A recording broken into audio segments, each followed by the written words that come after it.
Hi everybody, it's me, Father Waylon, from St. Michael and All Angels on the internet and at the corner of Knoxville and Glen here in Peoria. Once again, completely out of my element, making fun videos for the internet because why not, right? So, we've got some exciting stuff going on, right? We are reopening for in-person public worship this Sunday, July 5th at 9 a.m.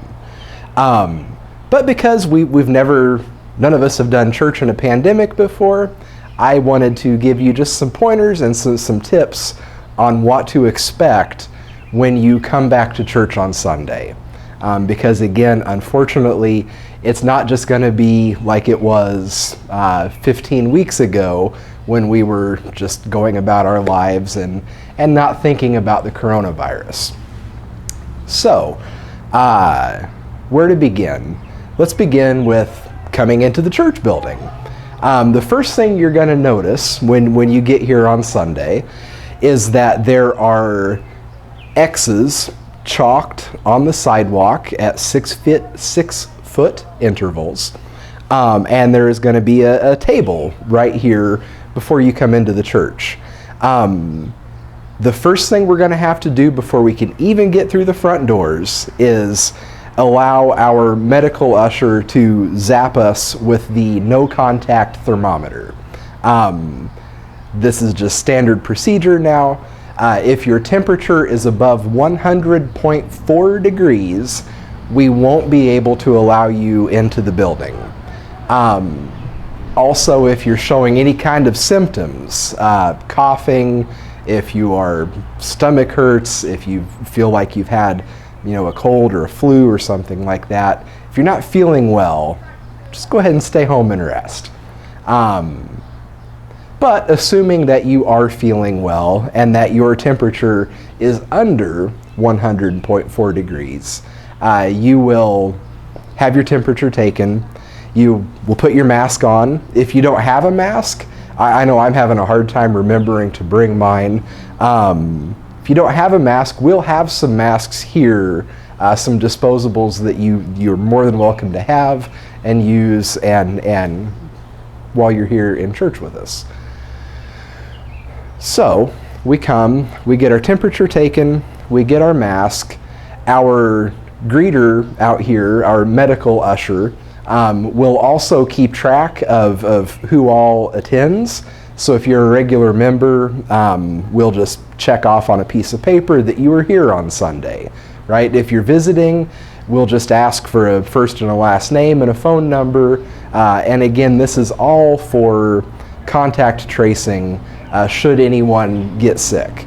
Again, we're doing everything we can to work along with everybody else, right, for the common good.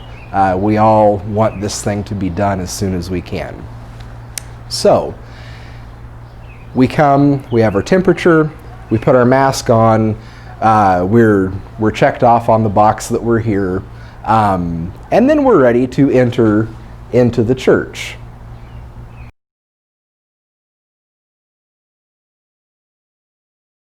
Okay, so now we have successfully made it into the foyer. The first thing we're going to do when we get into the foyer is to use our hand sanitizer. So today's Thursday. By Sunday, we will have the no contact hand sanitizer stations set up. We'll have a couple of them in here in the foyer. So come in, your mask is on, you use your hand sanitizer, and then we're going to have another usher greeter here to just kind of help direct traffic, right? So that we don't get slowed down and clumped up here in the foyer, and then defeat the whole purpose of all of this social distancing that we've tried really hard to practice. So in here, the main thing to know is hand sanitizer, pay attention to the X's, and wait for the usher to come lead you to your seat. And with that, we're ready to go on into the chapel.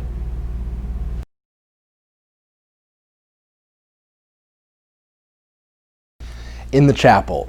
So we're almost there. We can almost smell the incense. We can almost feel the prayers going up, but we're not quite there yet. We come into the chapel. You will grab your weekly bulletin insert. We'll keep a nice little pile of them right here. And then you'll also grab your service book. Again, same pile right next to the weekly bulletin insert. Now, when we're done and you're leaving the church, we ask that you would take the insert with you and leave the service book in this handy little crate that we purchased for that purpose. So now you have your service book and you're ready to follow along and pray with us as we enter into worship. One of the other things that we're not able to do, again because of precautions, is we won't be passing an offering plate for the foreseeable future. So on this table, you may be asking yourself, well, how am I going to give my gifts and my offerings that I bring with me on Sunday? For the time being, and with apologies to our Sunday school teachers, I looted the pirate chest from the little kids' Sunday school room, and we're going to put our offerings in here, at least until I can find something else that works. We're all doing the best we can right now, aren't we? So you come in, you have your book, you have your insert, you give your offering if you'd like to, and then the usher will see you in to the main church.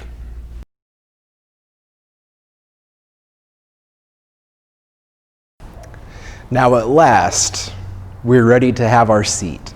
You'll notice, right, this is where things really start to look differently. We have blocked off every other pew. It's going to be obvious which ones are blocked off. Those are the ones that have the kneelers in them and the purple tape stretched across them. So we'll be sitting in the ones that don't have the kneelers in them. Now, you'll notice we still also have tape in the pews that we're going to be sitting in. We're asking that you sit on the other side of this blue tape here, and we have a note to the same effect.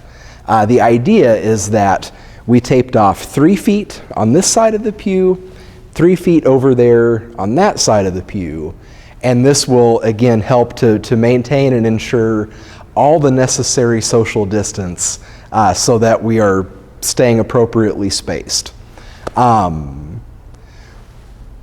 We'll have these pews marked with 6 feet spaced out, and family groups sit together. If you spend time together in contact with one another through the week, you may sit together during church. If you're not in contact with one another already, we do ask that you sit at least 6 feet apart from one another for again, the obvious reason that we don't want this to spread any more than it already has.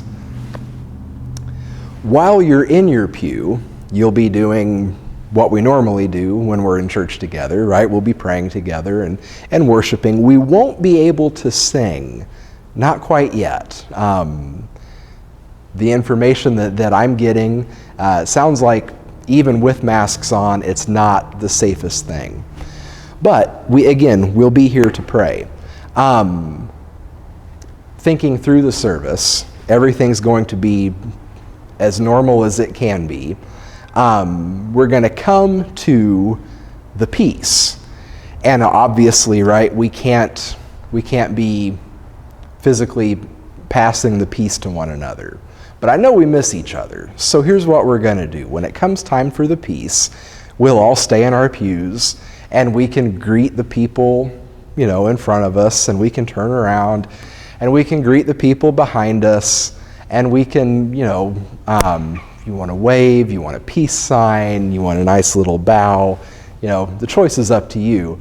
But we can still greet one another even though we can't contact one another. The next thing after the peace is communion. Now, we're going to be doing this significantly differently than what we're used to. At communion time, you are not going to leave your pew. Rather than having everyone come forward as we normally do, you just stay in your seat. And I or another one of our clergy will bring the communion to you. Now, here's one nice thing. I know a lot of us miss kneeling to receive. Well, we got all these nice kneelers that we ordered before the pandemic broke loose, and now they're here. So if you would like to kneel to receive communion, that's wonderful, and I'd be more than happy to commune you that way. If you would like to stand, again, that's perfectly fine too. I'll commune you that way. I'm asking, though, that everyone keep your mask on at this time. Put your hands out as you normally would if you intend to receive, right? If you don't want to receive, just cross your arms across your chest and let us give you a blessing. But if you're going to receive, again, mask on, hands out. I will drop the host into your hand. Again, the idea is my fingers and your hand don't make contact. I will drop the host into your hand, and then I'll move on, and you can then pull your mask down, receive the body of Christ, and be united. I think that's all that there is to be said about communion time.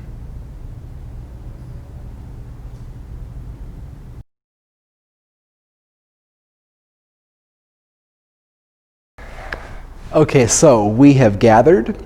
We have heard the scriptures read. The gospel has been proclaimed and preached. We have offered up ourselves, our souls and bodies as living sacrifices to the God that has made us. And now the deacon has told us to go in peace to love and serve the Lord. Now, the joke when I was growing up was that you had to get out of church as fast as you could because the local restaurant only had so much fried chicken. And if the Baptists got out of church before you did and went straight to the restaurant, they may very well eat all the fried chicken before you can get out. So I'm totally understanding and sympathetic, right? The dismissal can be a time where things kind of get a little hectic. Especially for those of us who have small kids. We're asking at the dismissal that you please don't just get up and leave like normal. First, wait for your usher, and we'll dismiss you by pew.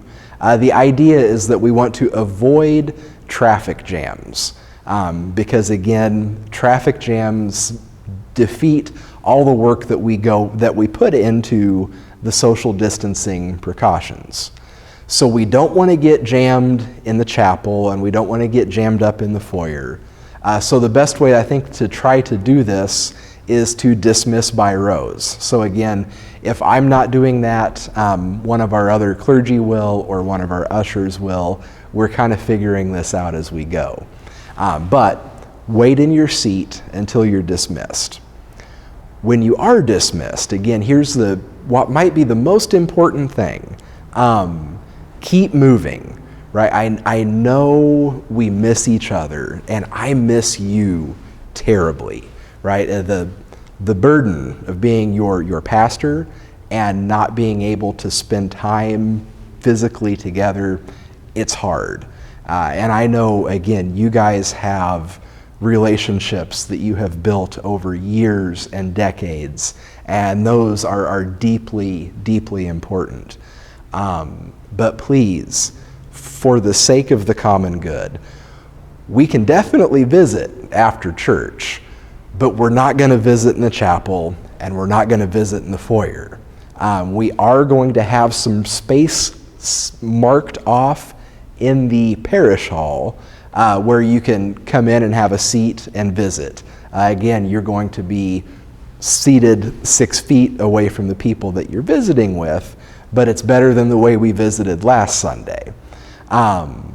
And also, of course, when you get outside, we've got that beautiful oak tree out here in the middle of the parking lot. Feel free to hang out there in the shade and visit with your friends and family as much as you'd like to. We just can't get bogged down in the chapel or in the foyer. And I think that's going to be the biggest challenge for us here at St. Michael's, is kind of just getting used to leaving and not lingering as soon as we get out of the main church building.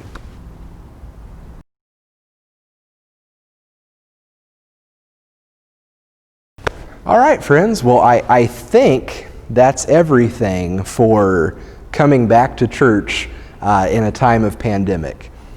I can't express to you how much I appreciate the way we have all come together and willingly made these sacrifices, again, for the good of all of us.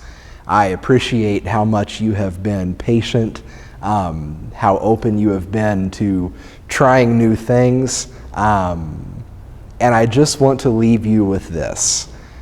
Whether you choose to come back on Sunday or whether you choose to stay home and continue to practice your social distancing. And again, if you choose that, you have my full and complete support. I completely understand. I don't want you to feel unsafe here. And that goes beyond Corona tide, right? I want this to be a place where all those who are weary and heavy laden can come and know that they won't be turned away, because Christ, in his mercy, is always here to embrace us.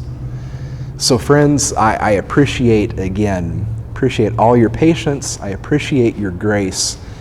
I have no idea how long this lasts, and I don't know what's going to happen between now and when it's over.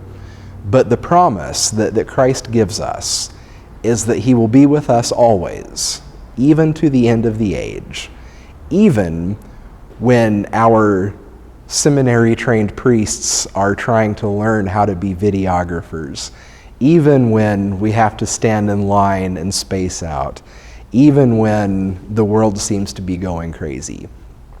So let's rest in that presence and trust that him who began a good work in us will see it to completion. Amen.